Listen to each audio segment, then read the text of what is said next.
سڵاو دووبارە خوێندکاران ئێستاتی لەسەر بەشی دووەم لە ئەپسۆدی حەوت ئەلۆن ئەت سی واتە بەتەنها لە ناو دەریا. باش ئەلۆن ئەت سی. When I woke up وەختی هەسامەوە the sun was up واتە دنیا ڕۆژە. ئەمە لە شەوە ڕوویدا بەدەستهێنانی بەلەمەکەی بێنگەن بڕینی حەبلەکە زۆری خایان هەڵێ چەند سەعاتێک مامۆتەوە کەواتە ئەبێتە ڕۆژ. And I found myself about a quarter mile of southwest. خوێندکاران وشکان برایە southwest. Sunrise هەر هەمووی پڕە لە وشەی southwest. بەیەکەوە چەندانەیەکیان بگێڕینەوە. لە یونەتی یەکە لە نیویۆرکە southwest ئاماژەیە بۆ چی؟ ئاماژەیە بۆ banking district. لە یونەتی ئەپسۆدی دووە کاتێ سەیری نەخشەکە ئەکەن لەسەر نەخشەکە خاڵی یەکەم ئەکەوێتە باشووری خۆرئاوا bulk of treasure. جوان گوێم لێ بگرە ئەگەر بتوانی لەگەڵما ئەم تێبینیانێشە بنووسی زۆر باشە. لە یونەتی شەشە باشە لە ڕوویدنگە جۆزەف نەجوومە ئەکەوێتە کوێوە شوێنی ئەکەوێتە southwest of Africa نەمیبیا. لە ئەپسۆدی حەوتە کاتێ جمدێتە خەبەرە دوای ئەوەی لە ناو بەلەمەکە ئەبینێ نیو میلێک ڕوبع میلێک کۆتە ئاگاداری بن ئەمە دەنگی ئۆیە دەنگی ئۆ کۆتە ئۆی درێژ ڕوبع میلێک کەوتۆتە باشووری خۆرئاوای دورگەکەەوە. هاوە the show was very rocky. ئەمە هۆکار ئاگاتان لێبێت ئاگادار بۆچی جم ناتوانێت بچێتەوە کەناری دورگەکە و بچێتەوە سەر خاک چونکە کەناری دورگەکە زۆر بەردین بوو. ڕۆکی یعنی گردین گردی بەردین بوو یعنی خۆڵ نەبوو لم نەبوو. and the sea rough و دەریایش ئەو کاتە زۆر شەپۆلێدا. so I could not risk trying to go ashore. نەمەتوانی خۆم بخەمە مەترسی ئەوەی بکە بچمە کەنارەوە. I tried to paddle but the boat was difficult to steer. بەڵام بەلەمەکە زۆر ئەستەم بوو ڕێڕەو بگرێت. I felt terribly frightened. How could I hope to go to breach land? باشە ترسی ئەوەم کەوتە سەر چۆن دووبارە بگەڕێمەوە سەر چی؟ بگەڕێنەوە سەر دورگەکە و چینەوە سەر کەشتێک بۆ ستۆقی دەکەم. Sometimes later as I moved around the coast ئەمە دەنگی ئەو ئاگاتان بێبێ دەنگی ئەو من پەیمانم داوەتە خوا پەیمانیشم داوەتە هەمووتان هەروەکو پیشەی خۆم چۆن لە پۆلە هەموو دەنگەکانی ئەپسۆدم لەسەر تەختە سەر بۆرد ئەنووسی لەیرەی شەوەعتانە دەمێ هەمووی هەر بە هەمان شێوە هەرکە ئەگەڕان بە چواردەوری کەناری دەورگەکە ئەو کەوستە ئاگاتان لێبێ بۆ یونەتی شەش ئەگەر هاتەوە شوێنە وێری ئەوێ I suddenly saw the Hispaniola in front of me. سیرەکەم ئیسپانیۆلایە لە پێشمایە. Less than half a mile her sails were moving freely in the wind. و هەروەها چارۆکەکانی بەناو هەواکە دەشەکایەوە. And it was clear to me that no one was sailing her. بۆ میش ڕوون بوو کە کەس لێی ناخوڕێ. لێرە خوێندکارانی خۆشەویست پرسیارێکی گرنگ فکری ئەوەیە چۆن جم دەرئەکەوێ بۆی کە ئەم چییە بۆی دەرئەکەوێت کە ئەم کەشتێک کەس لێ ناخوڕێت چونکە چارۆکەکەی بەدەستیەوە نەبوو. باشە چارۆکەکەی لە ناو هەواوە کەواتە کاتنێک لێ ناخوڕێت کە کەشتێکە بە ئاراستەیەک بە شێوەیەکی ڕاست و دروست وەستابێت. I thought that the two men must be asleep. وامزانی هەردوو پیاوەکە خەوتون from the rum if only لێرە خوشکان برایان خوێندکارانی شرین ئەو تەلەبانەی کە بە تەمای دەرەجەی بەرزن ئاگاداریان بابەتە بن زۆر گرنگە لە ڕێزمانە حەزەکەم گوێت لێم بێ چاوت لام بێت. if only لە سنڕایزی دوانزەیە لە یونەتی پێنجە تەنها لەگەڵ ئەفی مەرجی سێمدا بەکاردێت. چی نمونەی بە کەلۆریمان هەیە لەوەتەی سنڕایز دانراوە تاوەکو ئەم دەقە من و تۆ قسەوەیەکەکەین هەمووی لەگەڵ ئەفی مەرجی سێمە و بە معنای ئایوشتێت. بەڵام ئەگەر دیقەتی ئەم ئیفەونلیە بدەیت جوانی خەمەنەوی بینی دوو کەوانەوە ئەم ئیفەونلیە لەگەڵ ئەفی مەرجی دووەمان بەکار هاتووە. چۆن نەزانی مامۆستا لێرە مایت بی هاتووە ئەگەر ئەفی مەرجی سێیەم باە ئەبوایە بی بتوایە might have been. بۆیە لێرە پەیامێکی تێدایە باشە بازارێ معنای ڕستەکە بڵێن دوای ڕێزمانەکەیشی باسەکەین و دووبارە ئەڵێ جم ئەگەر شەڵە خۆزگە بمتوانی با بچوومایەتە سەر پشتی کەشتێکە بۆی بمگەڕاندایەتەوە بۆ کاپنەکەی کە کاپنە سمۆڵەتە پەیامەکە ئەوەیە ئاسایە ئیف ئەونلی لەگەڵ ئیفی مەرجی دووەمان بەکاربێ بەڵێ ئاسایە لەگەڵ ئیفی مەرجی دووەمە بە بەڵگەی ئەم نمونە بەڵام ئێمە ئەمە ناکەینە پێوەرێکی 100% ئەگەر شتێکی وا هاتەوە ئەبێ ئاگامان لێبێ ئەوەی گرنگتر بێ لەوە ئەگەر ئەم دێڕەبێتەوە وتی بە مانای چیتێ ئەڵێن بە مانای ئای وشتێ خۆزگە I knew what I need to do. I sat up and started paddling again despite water coming into the boat. هەرچەندە ئاو جارجار هاتە ناو بەلەمەکەوە I went on paddling هەر بەردەوام بووم لە سەڵدێدان At last I was close to the ship تا نزیکی کەشتێکە بوومەوە I could see باشە that one of the booms ئاگاداری ئەموشە بن بووم لە ڕووی معناوە لە ڕووی دەنگەوە booms ئاگادار بە لێرە بۆتانی ئەنووسم ئەم دەبلووە وی درێژە booms و ئەم ئێسە زە باش و لە ڕووی معناوە ئەو دارانی سەی دەسمکە کە لە لاتەنشتی کەشتەکان دەرەچێ بۆەوەی حەبلی چارۆکەکانی پێ ببەسترێت ئەوە بوومی پێوترێت پرسیارە گرنگەکە ئەوەیە چۆن جم ئەتوانێت سەر کەشتێکە بکەوێت ئەڵێ شەپۆلێکی دەریایی بەهێز بەرزی کردووەتەوە نزیکی ئەم دارەی کردووەتەوە لە ڕێی ئەم بوومانەوە چووەتە سەر کەشتێکە was hanging out over the side of the ship and when a large wave came I pushed myself up and reached for it بۆیە لێرەوە سوارە بێت Israel hands تێنە بەشی سێیەم Israel hands As I dropped down onto the deck the ship came into the wind هەرچوومە سەر کەشتێکە باشە کەشتێکە چی کرد سوانگ ئاگاداری بن ئەم سوانگە فرمانێکە ئێستا ئەگەر لێتان بپرسین بڵێن معنای چی ئەڵێ نەمان بیستووە ئەم فرمانە لە ماڵی هەمومانە هەیە لە قەو کۆنتڕۆڵی هەموو سپلێتێک و هەموو مبەڕیدەیەک و پەنکەیەکە هەیە سوینگ باشە یعنی ئەو حرەکە باشە کاتێ دەرگای سپلت سوینگەکەین ئەجوولێت کەشتێکە چەپ و ڕاستەکە باشە and nearly threw me back to sea دووبارە خەریک و بمخاتەوە نادۆریا I managed to stand up and then I saw a man lying dead further along the deck کاتێ باشە کاکە ببورە dead for long بەڵێ سەیرەکەم یەکێک لە کەسەکان مردووە and near him was Israel hands نزیکشی Israel hands was staying against the side of the ship لەکوێ وەستاوە خۆی داواتە پاڵی کەشتێکەیە his eyes were closed چاوەکانی داخرا بوو and his face was wide ئاگاداری wide بن ئەمە زمانی جەستە با بڵێن سپی هەڵگەڕانەوە دووجار لە سنڕایزا بەکار هاتووە لە ئەپسەودی یەکە کاتێ بلاک دۆگ دێ بۆ لای کاپتن بڵ ڕەنگی سپی هەڵەگەڕێتەوە لەوێ بەهۆی ترسەوە frightened لەوێ بەهۆی ترسەوە frightened کەواتە white بە دوو معنە هاتووە باشە یەکێکیان بەهۆی frightened ترسەوەکە لە ئەپسەودی یەکایە دووەمیان لێرە ئێمە معلومە لاتان ئیزرائیل هانس ترس لە ناو چاوێنێ ئایا بۆ لێرە سپی هەڵگەڕاوەتەوە لێرە بەهۆی خوێنبەربوونەوەیە bleeding بەهۆی خوێنبەربوونەوەیە bleeding باشە کاکە bleeding I could see blood on the deck and a large cut on his leg و بە قەولاقیەوە برینێکی گەورە هەیە I thought that the two men must have killed each other لەو باوەڕاد و باشە باوەڕم وابوو وا بیرم کردەوە کەوا ئەم دوو کەسە چیان کردووە یەکتریان کوشتووە باشە must have killed At that moment Israel moved a little and asked me to get him some brandy Israel hands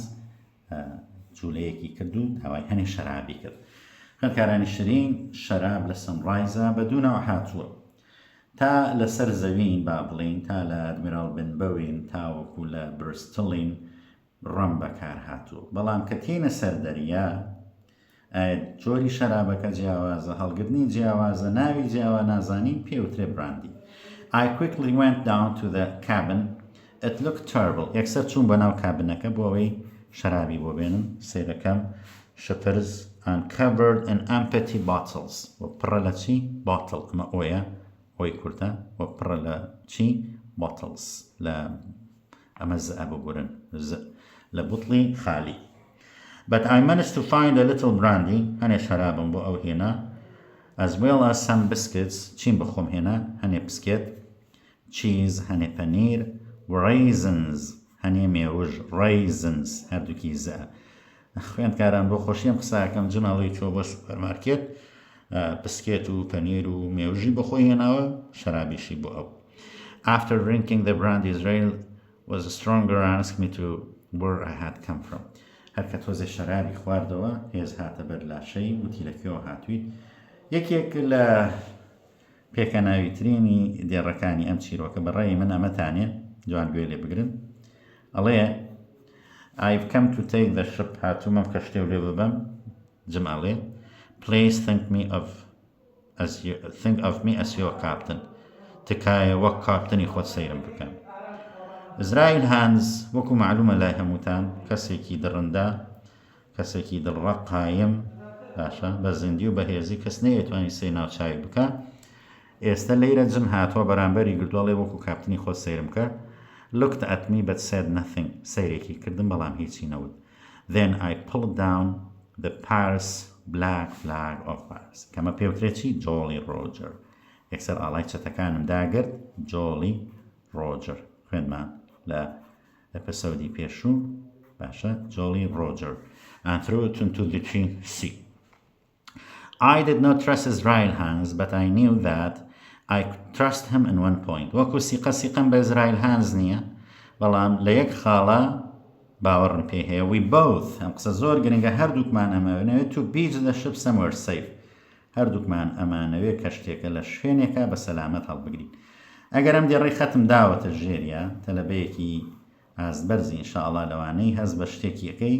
کە لە ڕووی ڕێزمانەوە ئاگاتان لێبێ لە ڕووی ڤۆکابیلەریوە بیچ لەیرە وەکو ڤە بەکار هاتوو بیچ ئێمە بیچ بە کەلۆری هاتێتەوە لە یونەتی شەشە وەکو ناون وەری بۆ ئەوێ بەڵام لەیرە ڤە بە ئەمانەوێت کە شتێکە لە شوێنێکە لەنگەر بگرێت واتە لە شوێنێکە بۆستێنی where she should easily to be returned to sea باشە بۆ ئەوەی بتوانرێت بە ئاسانی بگەڕێتەوە بۆ کێ بگەڕێتەوە بۆ ناو دەریە. Israel Hands offered me to how to do it. بۆیە Israel Hands پێیوتم چۆن ئەم کارە بکەم. So with Israel Hands giving me step by step instruction بەڕێنمایەکانی Israel Hands باشە ئەم پرسیارە بە کەلۆریاتەوە مامۆستا چۆن هاتۆتەوە ئایا جم چۆن توانیوێتی کە شتێکە لەلا تەنیشتاکە یاخود لە شوێنێکە لەنگەر بکات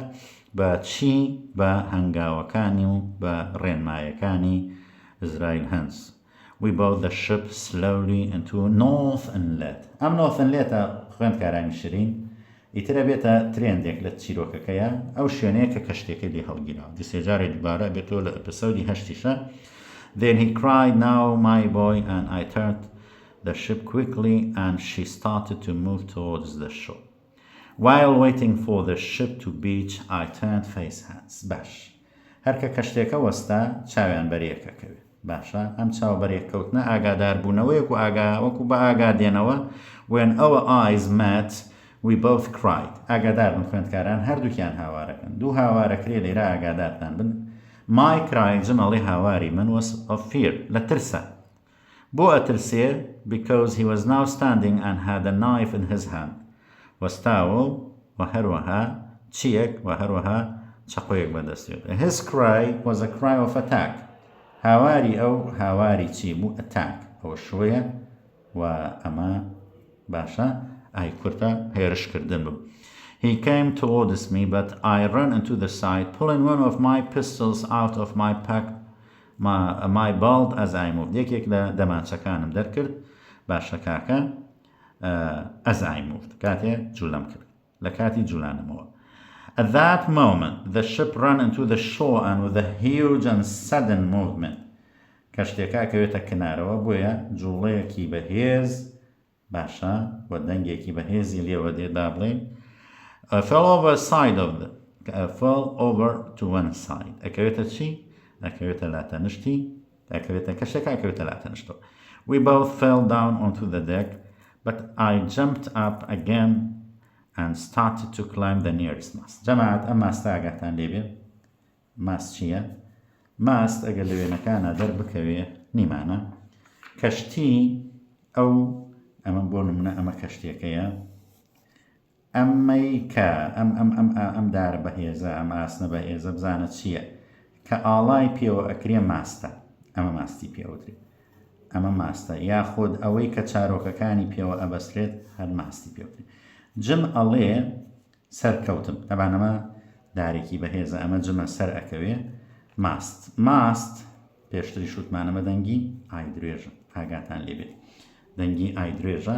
ئاگاتان لێبێت ئەڵێ سەرکەوتم بەسەر ماستەکەیە باشە سەرکەوتم اینجا on getting high up the mast I stopped to load my 2 pistols هەردوو دەماچەکەم پڕ کرد Hands began to come up to mast after me ئەویش لە دوامەوە هات Israel hands and then he stopped climbing through his knife چەقۆکەی بۆ فرێدە بۆ جم هەوادە فرێدە despite the fact that it hit me in the shoulder هەرچەندە چەقۆکە بەرشانم کەوت I fired both my pistols ئاگاداری ئەمە شێوازی کوشتنی Israel hands جم بە هەردوو دەمانچەکەی تەقەی لێ ئەکا Hands cried and fell into the water below. کەوێتە ناو ئاوەکەوە کەواتە پرسیار بە کەلۆری هاتوتەوە چۆن ئیزرایل هانز ئەمرێ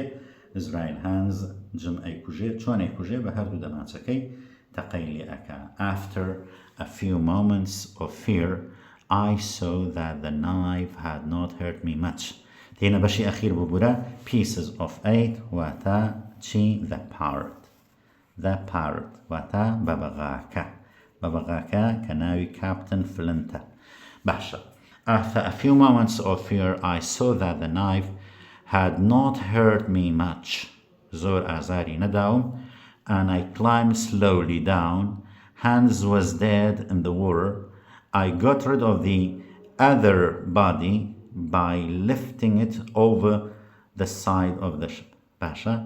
Hands مردووە لە ناو ئاوەکە و لاشەی مردووەکەی تریشم هەر چۆنێک بێ خستە ناو ئاوەکە و ناردم بۆ لای ئیزرایل هانز Before leaving the ship مە لێرە پرسیارێکی گرنگمانی ئاگاتان لێبێ پێشەوەی کەشتێکە جێبێڵێ جم چی ئەکا Did I pull in as many of the sails as I could ئەو چارۆکانەی باشە کاکە چارۆکەکانی چی چارۆکەکانی کەشتێکەم هەمووی کۆ کردەوە Then I dropped down into the water خستمە ناو ئاوەکەوە هاتمە ناو ئاوەکەوە Walk to the beach I was very excited لێرە زۆر حەپەساوم دڵخۆش بووم and could not wait to get back to the stockade to tell the others that I had got the ship back و هەر لەو شەوق و زەوقا بووم چۆن بگەڕێمەوە بۆ جەماعەت بڵێم بۆچی کە چۆن کەشتێکەم لە ڕزگار کردووە لێرە پرسیارەکەمان جواب نەداوە وتمان بۆچی ئەم چارۆکانە کۆ ئەکاتەوە ئەم چارەکانە کۆ ئەکاتەوە بۆ ئەوەی دووبارە کەشتێکە هەوا نەدا لە چارۆکەکان و بکاتە ناو بچێتەوە ناو دەریا و هەم لە دەستیان دەربچێ It was late at night ئەمە هەوە کاتە گرنگە باشە سێتنگەکەمان کاتە شەو درەنگانێک بوو By the time I found my way to the stockade باشە ڕێگەی خۆم ڕۆشتم بۆ ستۆکەیدەکە As I came towards the gate باشە وەختێ نزیکی دەرگاکە بوومەوە باشە I was pleased to hear the sound of my friends snoring Snoring ئاگاتان لێبێ خوێندکارانی شرین نەک ئەم دەنگە بێتەوە تا ئیسە نەهاتوەتەوە ئەم ئۆیە ئەبێتە ئۆی درێژ بۆ چونکە ئارەکە سایلنتە لێرە و ئەم ئێنەیشە ئەبێتە نە ئاگاتان لێبێ گوێم لە هاوڕێکانم بوو پرخەیان دەکرد Then when I walked in کاتێ چوومە ژوورەوە a strange voice suddenly cried out گوێم لە دەنگێکی زۆر نامۆ بوو pieces of 8 لە هەر کوێ وشەی pieces of 8 دەنگی pieces of 8 هەبێت واتە بە بەغاکەی پێنگن باش بە بەغاکەی ببوورە کاپتن بە بەغاکەی کە ناوی کاپتن فلنتە بە بەغاکەی سلڤەر It was Silver's parrot Captain Flint ئەوە ناوەکەیەتی There was no time to think بیرکردنەوە نەما The man woke up immediately and Silver cried, who goes there? Silver هاواری کە چی ڕووی داوە کێ لەوێ I tried to run away but it was impossible ویستم ڕابگەم بەڵام بینیم ئەستەمە بۆیە they soon caught me گرتمیان Silver ordered and to get a torch ئەم تۆرچە بە کەلۆریاتە تۆ جەماعەت ساڵی 2024 دەوری یەکەم دەنگەکەی واتە مەشخەڵ داوای مەشخەڵێکی کرد بە مانای ئەوی درێژتێ داوای مەشخەڵێکی کرد بۆ بۆی waited for the light to come تاوای مەشخەڵەکەی بۆ بێن لێرە ئەوەی تەبان چیرۆک لێرە تەواو بێ بەڵام بەداخەوە ئێمە کە بە حکمی ئەوەی ئەپەسەودی هەش داخل نییە ڕاستی زۆرێک لە تەلەبەکان خوێندکاران حەزەکەن کۆتایی چیرۆکەکە بزان ئەگەر دەرفەت بوو کۆتاییەکتانیش لە ڤیدۆکە بۆ باسەکەم بۆ ئەوەی دەرەنجامی چیرۆکەکە بزانین پرسیارەکە لێرەیە بۆچی جم ئەکەوێتە ناو ئەم بۆرسەوە بۆچی هاوڕێکانی نەماوە لە ستۆکەی دەکا چیان لێ هاتووە بۆ سلڤە لێرەیە ڕاستەکەی ئەوەیە کاتێ دکتۆر لە برسی ئەچێ بۆ لای بێنگەن پێ ئەڵێ دکتۆر من گەنجینەکەم دۆزیوەتەوە ئەو نهێنێکەکە ئەمەوێ پێتانی بڵێن گەنجینە لای منە لە ناو ئەشکەوتێکا دامناوە بەشێکی زۆر گۆشتم لایە بەشێکی زۆر خواردن و خۆراکم لایە وەرن بێن بۆ لای من گەنجینە نەماوە لای منە بۆیە نەپێویستان بە نەخشەیە نەپێویستان بە ستۆکەی دەکەی نەپێویستان بە هیچە دکتۆر دێ بۆ لای سلڤە خۆی کز و ماتەکە سلڤە ئێوە زۆر بن ئێمە کە من ئێوە بەهێزن ئێمە لاوازن کاکە وازمان لێبێن چیتانەوێت لە خزمەتان ناین بەس نەمان کوژن نەخشەمەوێ یەکسەر نەخشەکەیە داتی نەخشەی ئەسڵ بڵێ the origin بۆ ئیداتێ بە کەلۆری هاتەتۆ لە ئەپسەودی هەشت چونکە نەخشەکە ئیتر لەیرە کەڵکی نییە گەنجینەکە دۆزراوەتەوە دەی چیترتانەوێ ئەم هینەمانە ئەوێ ئەم ستۆکەی دەکێشیانە داتێ چونکە شوێنی تریان هەیە و جم ئاگاداری ئەمەنیە بۆیە ئینشاءالله ئەگەر مەجال بوو لە فرسەتێکە ئەپسەودی هەشتش وەلو داخل نیە بۆ ئەمتیحان بەڵام وەکو زانیاریەک بۆ خوێندکاران ئەگەر لە دەرفەتێکا مەجال بوو ئەو شەکەین بە ڤیدۆیەک سپاس بۆ گوێگرتنتان سپاس بۆ ئامادەبوونتان و سیرکردنتی ئەم ڤیدۆ خی گەورە لە هەموو خراپەیەکتان پارێزێ هیوای نمرەیەکی باش بۆ هەمووتان خواحافزە